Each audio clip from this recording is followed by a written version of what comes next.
Pour ce que l'Esprit veut nous donner ce soir, je vais vous inviter à tourner dans 2 Corinthiens, chapitre 2. Je vais lire le verset 10 et le verset 11 pour introduire le sujet que l'Esprit veut nous donner ce soir.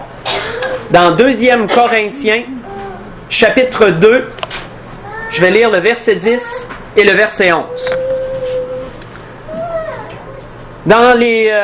Juste avant de commencer, dans les derniers messages que j'ai prêchés, j'ai remarqué quelque chose et je dois en faire mention à l'Église, parce que vous savez, parfois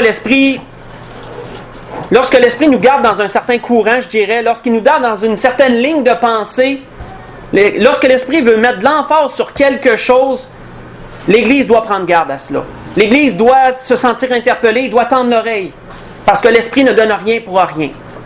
Dans les derniers messages que j'ai prêchés, pour ceux qui ont pu être présents, vous vous souvenez que j'ai parlé de la certitude dans la foi. Comment que la certitude était l'élément prédominant de la foi, ça devait être présent, la certitude, en toutes choses. J'ai parlé aussi, on a parlé du désert, message d'après. Comment que le désert représente des situations difficiles qui peuvent encourir dans notre vie. Comment Dieu a toujours permis que ceux qui traversent un désert trouvent de l'eau de l'espérance dans le désert. Le message que l'Esprit nous a donné dimanche soir passé parlait d'une tactique de l'ennemi. Comment l'ennemi peut chercher à nous assiéger. Comme un roi puissant peut venir assiéger une ville. Comment s'établit un siège? L'Esprit nous a vraiment bien décortiqué cette tactique de guerre que Satan peut utiliser aussi avec chacun d'entre nous. L'Esprit ce soir me garde dans une ligne de pensée toujours à propos de l'ennemi. Une autre des tactiques de l'ennemi, l'Esprit me gardait sur ce sujet des tactiques de l'ennemi et veut nous en démontrer une autre ce soir. Nous voyons dans 2 Corinthiens 2, verset 10, l'apôtre Paul dit « Or, à qui vous pardonnez, je pardonne aussi. Ce que j'ai pardonné, si j'ai pardonné quelque chose, c'est à cause de vous, en présence de Christ. Afin, disait-il, de ne pas laisser à Satan l'avantage sur nous, car nous n'ignorons pas ses desseins. » Sans entrer dans les détails de la situation, parce que nous allons y revenir un peu plus tard, nous voyons que la dernière chose que nous avons lue, que l'apôtre Paul a mentionné, de ne pas laisser l'avantage à Satan sur nous, va prendre tout son poids ce soir dans ce que l'Esprit veut nous donner. L'Esprit veut nous montrer comment Satan cherche à tirer avantage dans 2 circonstances précises.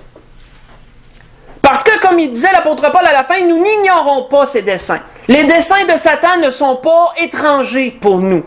Il veut dominer, comme on a parlé dimanche passé, il veut détruire. Donc ses desseins sont clairs. C'est la façon de s'y prendre qui est particulière, des fois pas toujours claire. Et c'est pourquoi l'Esprit nous donne ces choses, pour nous éclaircir cette idée. Mais premièrement, comprenons bien c'est quoi un avantage. Parce que Satan va chercher, l'apôtre Paul disait, à avoir l'avantage sur nous. Un avantage, selon le dictionnaire, peut vouloir dire plusieurs choses. Entre autres, veut dire qu'il y a la supériorité sur. Lorsque nous avons l'avantage, lorsque nous avons la supériorité sur quelque chose ou quelqu'un d'autre, c'est qu'il y a un ou plusieurs éléments qui sont à notre avantage comparativement à l'autre. Un exemple dans lequel l'Esprit me conduit pour bien éclaircir cette idée, c'est une citation de Salomon qu'on a citée dans le message de dimanche soir passé, où Salomon avait décortiqué une histoire, il avait vraiment mis un portrait en disant ceci. Il y avait une petite ville, si vous vous souvenez, avec peu d'hommes dans son sein. Un roi puissant marcha sur elle, l'investit et éleva contre elle de grands forts. Vous voyez ça dans l'Ecclésiaste chapitre 9, verset 14. Que voyons-nous au travers de cette petite histoire que Salomon dressait? Une petite ville, peu d'habitants, un grand roi puissant vint sur elle. Nous pourrions dire que le roi avait l'avantage sur la ville. La ville était petite, il n'y avait pas beaucoup d'habitants, tandis que le roi, il avait une grande armée. C'est un avantage. Il y avait la supériorité sur la ville. Donc, pour nous montrer une image claire, c'est quoi avoir un avantage? L'apôtre Paul disait que Satan cherche à avoir l'avantage sur nous. 2 types de situations dans lesquelles Satan veut avoir l'avantage. Dans la première, pour ceux qui veulent tourner, ça va être dans l'Exode chapitre 17. Nous allons voir une situation que le peuple a vécue dans le désert. Qu'est-ce qui s'est passé? Comment cet ennemi les a attaqués? Et il pourra nous apparaître clairement l'une des situations que Satan utilise pour essayer d'avoir l'avantage sur nous. Dans l'Exode, chapitre 17. Voyons verset 8. Le peuple était dans le désert, dans ses 40 années d'errance. Commençaient ces années. On voit qu'ils ont passé à un moment donné à un endroit, il y a un roi qui est venu les attaquer sans raison. Il est dit au verset 8, Amalek vint combattre Israël à Réphidim. Alors Moïse dit à Josué, choisis-nous des hommes, sors et combat Amalek. Demain je me tiendrai sur le sommet de la colline, la verge de Dieu dans ma main. Josué fit ce que lui avait dit Moïse pour combattre Amalek. Moïse, Aaron et Hur montèrent au sommet de la colline. Lorsque Moïse élevait sa main, Israël était le plus fort. Lorsqu'il baissait sa main, Amalek était le plus fort. Les mains de Moïse étant fatiguées, ils prirent une pierre qu'ils placèrent sous lui et il s'assit dessus. Aaron et Hur soutenaient ses mains d'un côté et l'autre, et ses mains restèrent fermes jusqu'au coucher du soleil. Donc ils ont pu, Moïse étant assis, et chacun de leur côté tenant la main de Moïse, chacun il avait un bras, le tenant en haut, les deux mains de Moïse étant fermes en l'air, ils ont pu gagner la guerre de cette façon-là, parce qu'ils avaient remarqué que lorsque les bras se baissaient, l'autre, c'est l'ennemi qui avait l'avantage. Et lorsque les bras étaient levés, c'était Moïse, c'était Israël qui avait l'avantage. Et Josué vainquit Amalek et son peuple au tranchant de l'épée. Nous allons arrêter là. Première question que nous pourrions nous demander, qu'est-ce qui avait provoqué ou poussé Amalek, ce roi, avec son armée, à attaquer Israël? On pourrait se poser cette question-là. Qu'est-ce qui les avait incités à attaquer Israël ainsi? On voit qu'il nous est dit, où Moïse spécifie cela dans un autre endroit. Il dit au peuple, souviens-toi de ce que fit Amalek, de ce qu'on vient de parler là. C'est beaucoup plus tard, Moïse dit ça. Souviens-toi de ce que fit Amalek pendant la route lors de votre sortie d'Égypte. Comment il te rencontra dans le chemin et sans aucune crainte de Dieu, tomba sur toi par derrière, sur tous ceux qui se traînaient les derniers, pendant que tu étais là et épuisé toi-même. Vous voyez ça dans Deutéronome, chapitre 25, verset 17 et verset 18. Qu'est-ce qui a poussé cet homme à attaquer Israël? C'est parce qu'il y avait un avantage. Il a su tirer avantage d'une situation. Israël était fatigué par la marche. Il y en a qui traînaient de la patte en arrière. Et le fait qu'ils étaient fatigués, la vigilance n'était pas là. Donc, l'ennemi a pu attaquer par derrière. Il les a surpris. Et ainsi, a pu leur donner de la misère. Mais on voit qu'il y a une guerre qui en a suivi. On voit, frères et sœurs, au travers de cela, que Satan, comme cet ennemi, comme Amalek, va essayer de tirer avantage des situations qui peuvent encourir dans notre vie. Sommes-nous dans la fatigue physique? Si ça s'étire, Satan sait que c'est moralement qu'on va tomber fatigué. Satan sait quoi? Il sait qu'il y a un avantage à aller chercher. Il y a une situation qui est propice pour lui, il va tirer avantage de tout ça. Sommes-nous dans la maladie? Satan sait que la maladie attaque le moral lorsque ça s'étire. Satan sait qu'il va pouvoir tirer avantage de cette situation-là. David, dans ses méditations, à un moment donné, dans un des psaumes qu'il a écrit, décrit une situation qu'il a vécue. Il nous dit comment il se sentait, puis comment l'ennemi s'est occupé, comment l'ennemi s'est chargé de l'attaquer dans cette situation-là.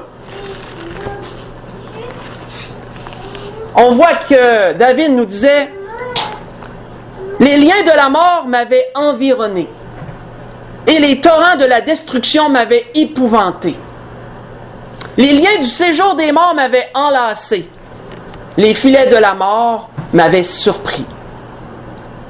David nous décrit dans l'endroit que je vais vous révéler qu'il vivait dans une circonstance très difficile. Juste par les mots qu'il emploie, quand qu'il parle d'environner, il parle d'être épouvanté, il parle d'être enlacé, il parle d'un filet. Quand un filet tombe sur nous, on est pris. On n'est pas capable de se dégager, on vit la situation. On est obligé de la vivre. David disait quoi? Il me délivra de mon adversaire en parlant de Dieu, de mon adversaire puissant, des ennemis qui étaient plus forts que moi.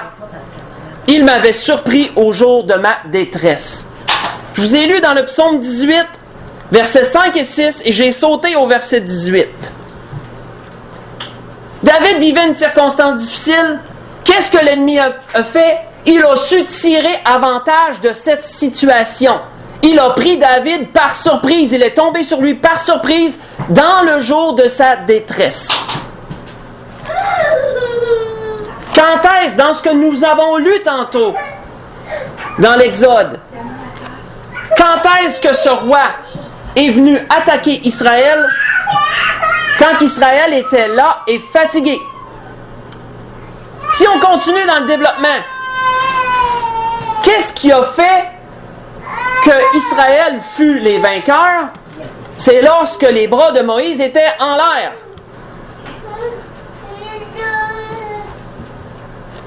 David nous dit dans les psaumes, dans le psaume 18 toujours, il dit « Je m'écrie, loué soit l'Éternel, et je suis délivré de mes ennemis. » Il dit « Dans ma détresse, j'ai invoqué l'Éternel, et j'ai prié mon Dieu, j'ai crié même, dit-il, à mon Dieu.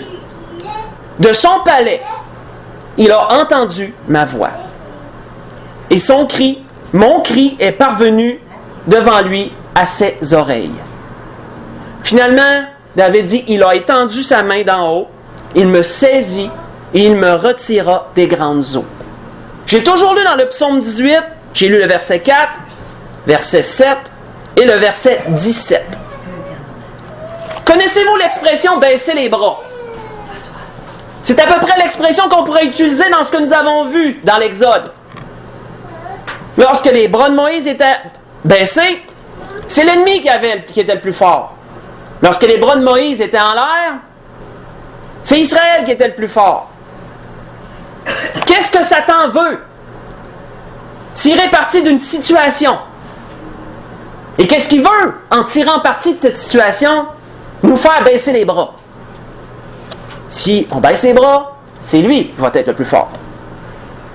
Mais si nous gardons les bras levés, ça veut dire quoi les bras levés? Ça veut dire de crier vers Dieu, de regarder vers Dieu, de crier vers Dieu. Si nous gardons les bras levés, c'est nous qui serons les plus forts. C'est ce que la Bible nous certifie. Oui, frères et sœurs, il y a des situations dans cette vie diverses qui peuvent nous amener à être épuisés à un moment donné. Physiquement, moralement. Des épreuves.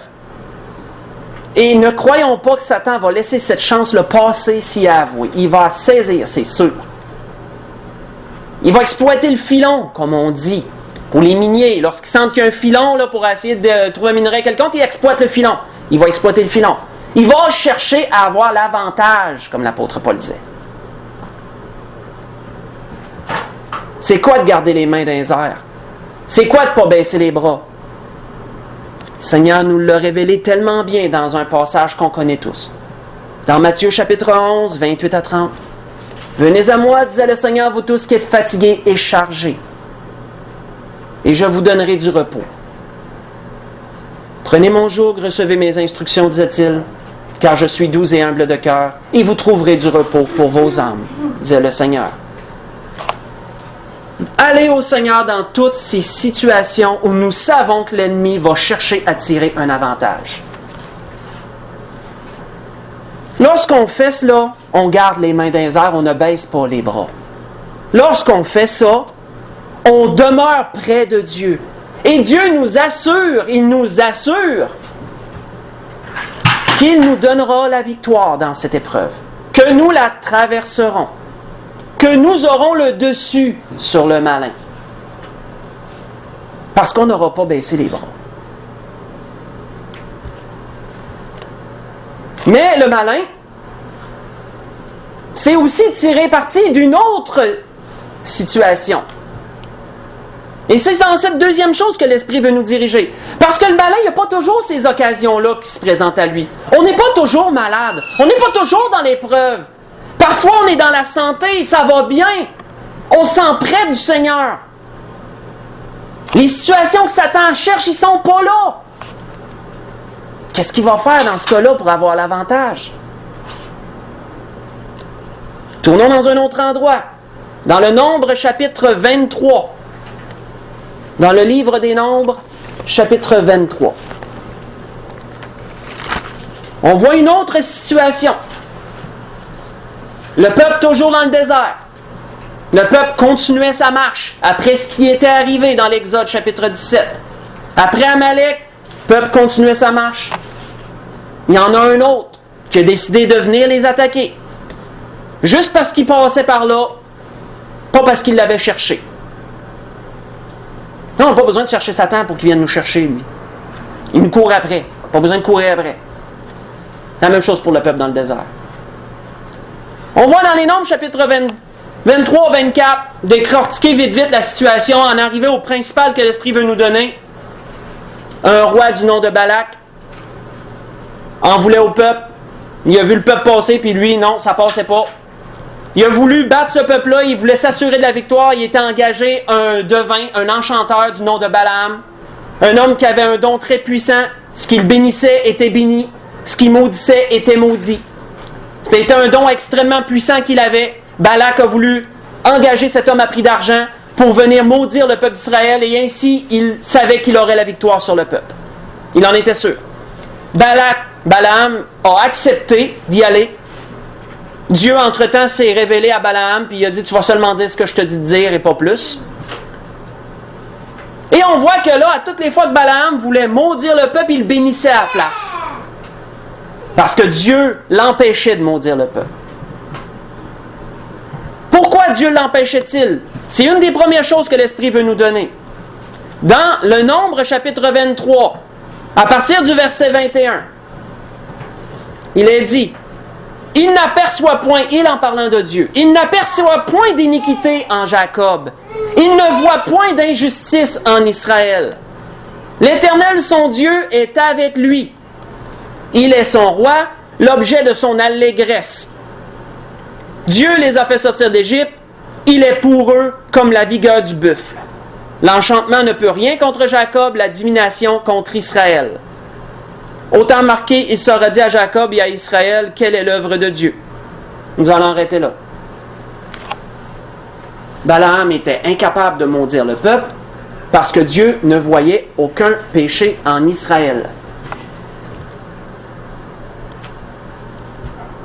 Nous voyons, frères et sœurs, que le Seigneur avait averti Pierre un jour que Satan l'avait réclamé. Il arrive que Satan réclame nos vies. Il arrive que Satan réclame devant Dieu de pouvoir nous attaquer d'une certaine façon. Et il sait qu'il doit avoir l'autorisation de Dieu pour le faire. Il ne peut pas le faire s'il ne l'a pas. Parce que nous sommes protégés par Dieu. C'est toujours un grand mystère d'essayer de comprendre pourquoi Dieu lui donne ces accès. Mais nous voyons que Dieu doit le faire pour montrer, selon moi personnellement, à tous les anges qui sont devant lui, comment nous sommes capables de demeurer près de Dieu sans que Dieu exerce un favoritisme quelconque envers nous. Les anges doivent voir comment les êtres humains qui ont donné leur vie au Seigneur Jésus l'aiment au point de demeurer près de lui malgré les épreuves, malgré toutes choses. Les anges tirent leur regard, plongent leur regard dans l'assemblée pour comprendre la sagesse de Dieu. Parce qu'ils continuent à voir encore cette merveille, ils n'en comprennent pas la portée, même s'ils le voient à tous les jours, à tous les temps. Satan avait réclamé Job, et Dieu lui a dit, Dieu lui a mis ses limites, mais Dieu lui a dit, vas-y. Mais il y avait des limites à suivre. Il n'a pas pu les enfreindre. Dieu lui a donné cela parce que Satan s'était présenté au milieu des enfants de Dieu dans le ciel, au milieu des anges. Tous les anges avaient entendu Satan parler avec Dieu. Tous les anges avaient entendu ce que Satan réclamait à Dieu. Si Dieu aurait dit non, je ne veux pas que tu le touches lui, qu'est-ce que tous les anges auraient pu en penser? Mais Dieu lui a donné ses limites, il a dit vas-y, sous certaines conditions. Et Job n'a pas péché, que la Bible nous dit. Il arrive que Satan nous réclame. Et il exploitera la première situation qu'on a vue. Lorsqu'il arrive des choses dans nos vies, Satan va exploiter le filon, il va essayer de tirer avantage de ça. Mais s'il ne voit pas cet avantage-là, si la situation n'est pas là, et que Satan réclame, comment va-t-il essayer de tirer avantage sur nous? On voit qu'ici, l'ennemi voulait tirer avantage sur le peuple d'Israël. Mais il ne le pouvait pas parce que son Dieu était avec lui. Et Dieu ne voyait aucune injustice en son peuple. L'ennemi n'était pas capable d'en venir à bout. Il n'était pas capable de trouver un avantage quelconque pour l'atteindre. On voit qu'il nous est dit, Nombre chapitre 24, pas tellement plus loin, au verset 8, Dieu l'a fait sortir d'Égypte. Il est pour lui comme la vigueur du buffle. Il dévore les nations qui s'élèvent contre lui. Il brise leurs os et les abat de ses flèches. Dieu démontre que le peuple était le plus fort, que son peuple était le plus fort, et que personne ne pourrait en venir à bout. Qu'est-ce que Balak a fait? On voit malheureusement qu'il a réussi à en venir à ses fins. Et c'est la façon qu'il s'en est pris qui nous démontre comment Satan va chercher à avoir l'avantage sur nous dans cette deuxième situation. On voit qu'il nous est dit au chapitre 25, toujours des nombres. Nous allons lire du verset 1 au verset 3. Israël demeurait à Sittim. Israël était toujours au même endroit en passant. Et le peuple commença à se livrer à la débauche avec les filles de Moab, les filles du peuple du roi Balak. Elles invitèrent le peuple au sacrifice de leur Dieu, et le peuple mangea et se prosterna devant leur Dieu. Israël s'attacha à Baal-Péor, et la colère de l'Éternel s'enflamma contre Israël. Nous voyons quoi? Balak ne pouvait pas le vaincre par la force. Il n'y avait aucun avantage à tirer de cette situation-là. Balak s'en est pris d'une autre façon. Il s'est arrangé, que la Bible nous dit. Vous pourrez le lire pendant la semaine, si vous voulez, dans Nombre 31, verset 16. Il s'est arrangé, d'après les révélations que Balaam lui avait données, il s'est arrangé pour éloigner Israël de son Dieu.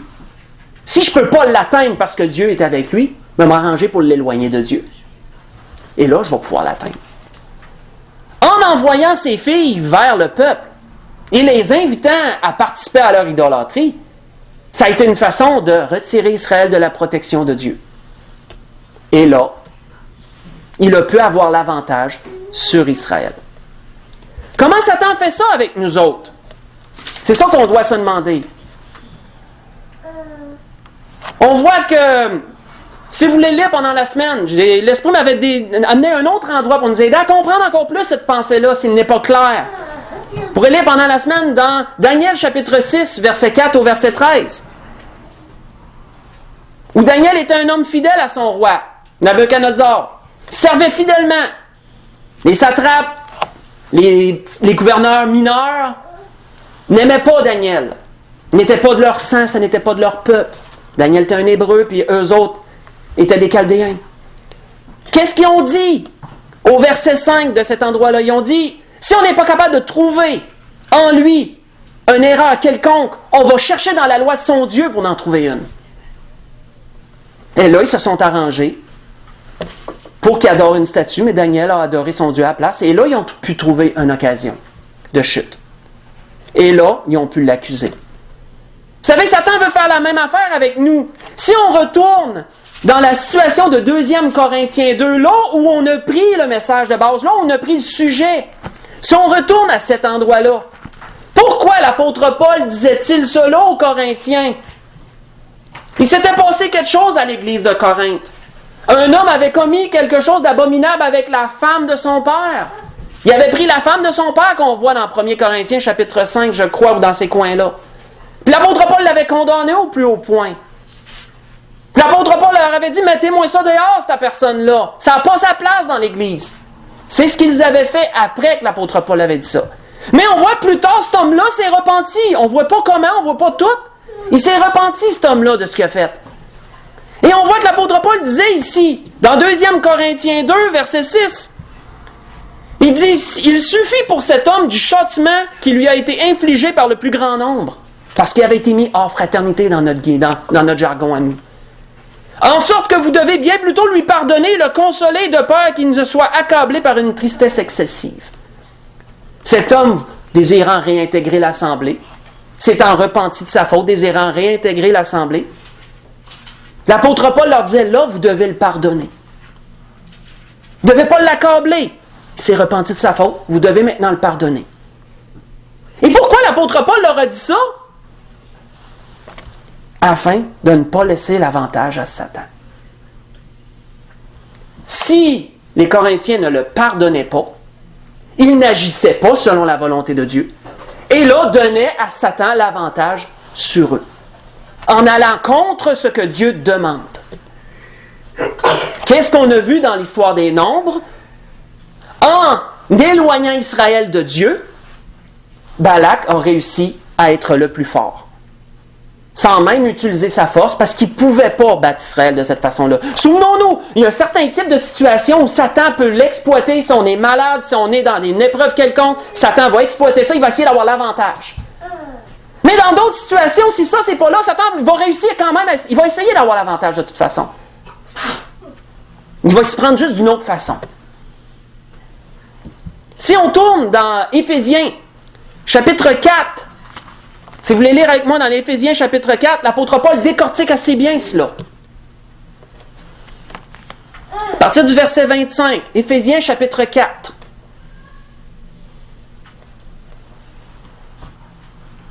Nous allons lire quelques versets, bien capter l'idée, la deuxième idée que l'Esprit veut nous donner. Éphésiens chapitre 4, verset 25. C'est pourquoi, dit l'apôtre Paul aux Éphésiens, renoncez aux mensonges, que chacun de vous parle selon la vérité à son prochain, car nous sommes membres les uns des autres. Si vous vous mettez en colère, ne péchez point. Que le soleil ne se couche pas sur votre colère. Et ne donnez pas accès au diable. Que celui qui dérobait ne dérobe plus, mais plutôt qu'il travaille en faisant de ses mains ce qui est bien pour avoir de quoi donner à celui qui est dans le besoin. Qu'il ne sorte de votre bouche aucune mauvaise parole. Mais s'il y a lieu, quelques bonnes paroles qui servent à l'édification et communiquent une grâce à ceux qui l'entendent. Nous allons arrêter là. Parmi tous ces points, où l'apôtre Paul prescrivait des principes pour demeurer près de Dieu en image, pour demeurer selon la volonté de Dieu, qu'est-ce qu'il a dit central, le message central? Ne donnez pas accès au diable. Quand on donne accès au diable en ne faisant pas ce que Dieu nous demande, on donne l'avantage au diable. Tu sais, vous savez, un avantage, selon le dictionnaire, veut dire d'avoir la supériorité sur quelqu'un, on l'a vu en début. Mais une autre définition du mot avantage veut dire aussi être capable de tirer profit de quelque chose. Essayer de retirer un avantage d'une situation, c'est essayer d'en tirer un profit quelconque. Si Satan cherche un accès et que nous la lui donnons, Satan va tirer profit de cet accès. Il va en tirer un avantage. On voit que il y a des exemples au travers de la parole qui nous démontrent cela. Un jour, l'apôtre Pierre a fait face à une de ces situations-là, où un homme du nom d'Ananias est venu à lui, a vendu son champ et a donné le prix à Pierre. Sauf qu'il a menti sur la proportion du prix, voulant garder une partie de ce prix, ne voulant pas en donner la totalité à Dieu. Et qu'est-ce que l'apôtre Pierre lui a dit? C'est significatif, frères et sœurs. L'apôtre Pierre lui a dit, Ananias, pourquoi Satan a-t-il rempli ton cœur au point que tu mentes au Saint-Esprit et que tu aies retenu une partie du prix du champ. Acte 5, verset 3. Qu'est-ce qu'il lui a dit? Pourquoi Satan a-t-il rempli ton cœur? Comment Satan avait réussi à tirer avantage sur Ananias pour l'amener à faire ça? Il y a un accès. Convoitise. Il y a eu un accès. Si Satan voit qu'il y a de la colère dans notre cœur, si Satan voit que nous convoitons quelque chose, si Satan voit de l'inquiétude, du doute, peu importe ce qu'il voit, c'est un accès. Satan va chercher à exploiter ça pour avoir l'avantage. Et s'il est capable d'avoir l'avantage puis d'atteindre notre cœur, ben il peut semer des choses dans notre cœur puis ça peut faire un peu comme ça. On voit que un jour, notre Seigneur, juste avant d'aller à la conclusion, un jour, notre Seigneur a fait face à une situation. L'apôtre Pierre venait de le confesser comme étant le Christ, le Fils du Dieu vivant. Puis on le sait, quand on regarde la chronologie des Écritures, on voit qu'à partir du temps que le Seigneur, à partir du temps que Pierre a fait la première profession de foi qu'on appelle, le Seigneur a commencé à parler de sa mort prochaine. Il n'en avait jamais parlé avant. Mais il en a commencé à en parler à partir du temps que Pierre a fait la première profession de foi. Le Seigneur a commencé à parler qu'il devait mourir, qu'il devait souffrir et être rejeté. Puis Pierre, ça n'a pas fait son affaire que le Seigneur dise ça. On voit que Pierre l'avait repris à part, puis il l'a réprimandé, le Seigneur, sur ça. Puis il a dit à Dieu, Pierre se mit à le reprendre et dire, à Dieu ne plaise, Seigneur, cela ne t'arrivera pas. Même si tu dis que Dieu veut ça, moi je veux pas que ça t'arrive. Et qu'est-ce que Jésus a dit, voyant le piège? Le Seigneur était capable de le voir, Satan. Même si Satan essayait de se faufiler, le Seigneur pouvait le percer à jour. Le Seigneur il a dit, arrière de moi, Satan. Tu mets en scandale car tes pensées ne sont pas les pensées de Dieu, mais celles des hommes. Vous voyez ça dans Matthieu chapitre 16, verset 22 et verset 23. Qu'est-ce que Dieu veut? Que nous partagions ses pensées à lui. Qu'est-ce que Satan veut? Nous implanter la pensée de l'homme. Si nous demeurons près de Dieu, dans les pensées de Dieu, Satan n'a pas d'avantage. Il n'a pas d'accès. Mais si Satan a un accès quelconque, au travers de tout ce qu'on a énuméré, il va chercher à changer nos pensées et nous mettre des pensées d'homme, des pensées selon notre chair. Et s'il réussit à faire ça, il y a un avantage sur nous. C'était ce que l'Esprit voulait nous donner ce soir. C'est ce que l'Esprit m'avait mis à cœur d'apporter. On a vu quoi jusqu'à présent? On a parlé d'avantage. L'apôtre Paul disait aux Corinthiens que Satan n'ait pas l'avantage sur nous parce que vous n'ignorez pas ses desseins. Vous savez ce qu'il veut. Dominer, détruire. Et il n'y aura aucune pitié pour le faire. Il va prendre tous les détours possibles. Il va être aussi vicieux qu'il peut l'être. Il n'y a aucun problème, c'est dans sa nature. Deux types de situations dans lesquelles Satan va chercher avantage. Premièrement, les situations qui nous arrivent dans nos vies. Où Satan sait que parce qu'on est fatigué peut-être, qu'on est découragé, qu'on vit une chose difficile, Satan sait que ça va attaquer le moral.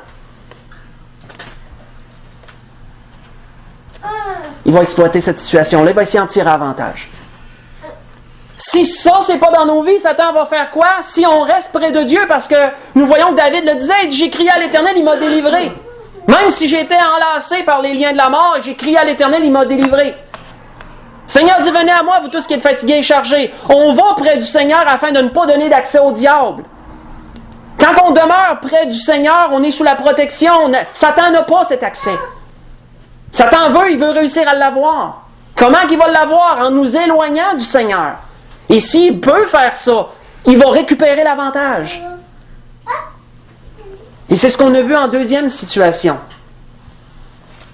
Toutes ces choses que Satan regarde dans nos vies lorsqu'il scrute notre cœur et lorsqu'il y voit ce qui n'est pas de Dieu, ben il sait qu'il va essayer. C'est un accès pour essayer d'en tirer avantage. Et qu'est-ce que l'apôtre Paul veut nous dire pour conclure ce que l'Esprit voulait nous donner ce soir? Qu'est-ce qu'il veut nous mettre en garde? Sur quoi il veut nous mettre en garde? Dans Éphésiens chapitre 5 pour conclure. Éphésiens chapitre 5. Je vais lire à partir du verset 15. Verset 15 au verset 17. Dans l'Éphésiens chapitre 5, l'apôtre Paul dit aux Éphésiens, « Prenez donc garde, afin de vous conduire avec circonspection, non comme des insensés, mais comme des sages. » Selon le dictionnaire, le mot circonspection veut dire une grande prudence, une attitude prudente. Marcher avec circonspection, c'est marcher avec une extrême prudence. On regarde où on met les pieds. On regarde si on n'est pas dans une situation fâcheuse. Si on est dans une épreuve quelconque, on s'arrange pour rester près du Seigneur, parce qu'on sait que c'est là qu'est la force et la délivrance. Et on va s'arranger surtout pour pas que Satan réussisse à nous tirer tranquillement de cette protection. C'est pourquoi il dit « Rachetez le temps, car les jours sont mauvais ». Quand on rachète le temps, frères et sœurs, on marche à contre-courant. Tout est contre nous, puis on ne se laisse pas dériver. On marche à contre-courant, on ne baisse pas les bras. On rachète le temps. C'est pourquoi ne soyez pas inconsidérés. Lorsqu'on considère quelque chose, c'est qu'on porte une attention particulière. Nos yeux sont fixés là, notre attention est fixée là. Nous considérons une chose en question. Si on est inconsidéré, c'est qu'on ne prend pas la peine de s'attarder sur les choses. Comme un peu une girouette, on pense à tout, puis on ne s'arrête pas sur ce que Dieu nous dit. Ne soyez pas inconsidérés, mais comprenez quelle est la volonté du Seigneur. C'est la grâce que je nous souhaite à tous, d'après ce que l'Esprit voulait nous donner ce soir. On va pouvoir se lever pour le dernier cantique.